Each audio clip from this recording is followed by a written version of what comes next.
Back to my channel. आणि आता मी आहे माझ्या आजीच्या घरी आणि गेल्या वर्षी ह्याच दिवशी इकडेच मी व्लॉग केलेला आणि तो व्लॉग मी टाकणार आहे, थोडीशी क्लिप इकडेच उभी राहून। आणि परत ह्याच वर्षी या दिवशी मी परत इकडेच उभी आहे, कारण की इकडची जी अनंत चतुर्थी आहे ती ऑसम आहे।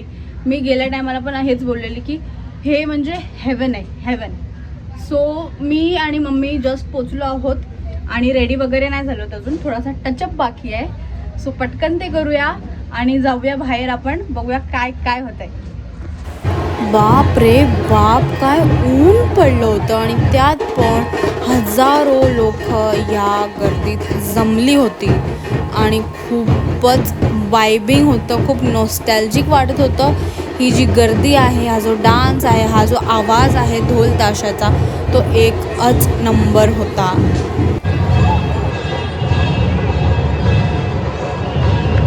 काय बोलायचं आहे तुला? गरम होते, कारण की या टायमाला जास्तच गरम होते, नाही तर बरोबर छाव पण असते।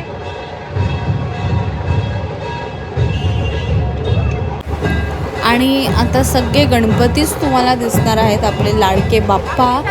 मी एक एक करून त्यांचं टोपण नाव पण सांगणार आहे, म्हणजेच चंदनवाडीचा गणपती, म्हणजेच गोड गणपती, म्हणजेच अखिल चंदनवाडीचा गणपती। त्यानंतर येतो प्रभू गल्लीचा गणपती, म्हणजेच चिरा बाजारचा महाराजा। त्यानंतर येतो बोरासाईतला गणपती, म्हणजेच चिरा बाजारचा इच्छापूर्ती। आणि हा जो आपल्याला दिसतोय तो आहे चिरा बाजारचा इच्छापूर्ती। छान असा अवतार होता डान्स करताना आणि सगळे वेट करत होते पीपल, तो म्हणजे फक्त आणि फक्त गोड गणपतीचा, कारण की सगळे त्याच्यावरती साखर उधळतात। आपली जी पण मनोकामना असेल, मन्नत असेल, ती पूर्ण झाल्यावर त्याच्यावरती सगळेजण साखर उडवतात, म्हणून तो गोड गणपती आहे आणि खूपच गोड दिसतो तो गणपती।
आणि मग मी आणि मम्मीनी पण आपल्या गोड गणपतीला साखर उधळून त्याचा गुड बाय केला। आणि भेटूया आपण नेक्स्ट ब्लॉगमध्ये। खूप सारे ब्लॉग्स येणार आहेत, कारण की तुम्हा सर्वांना माहितीच आहे की आम्ही संध्याकाळी गिरगावला जातो, सो तो पण ब्लॉग येणार आहे। नक्कीच वेट करा, थोडा पेशन्स ठेवा, ब्लॉग तर माझा नक्कीच येणार आहे।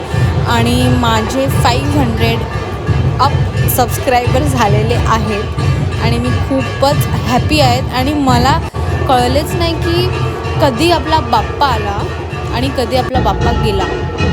म्हणजे हे 11 डेज नव्हते, हे 11 सेकंड्स होते, जे पटकन गेले सुद्धा। सो हीच इच्छा आहे की पुढच्या वर्षी लवकरात लवकर बाप्पा येऊ आणि आपले सगळे गुड्स वाईब परत येऊ। So thanks for watching guys, bye. Subscribe करायला विसरू नका।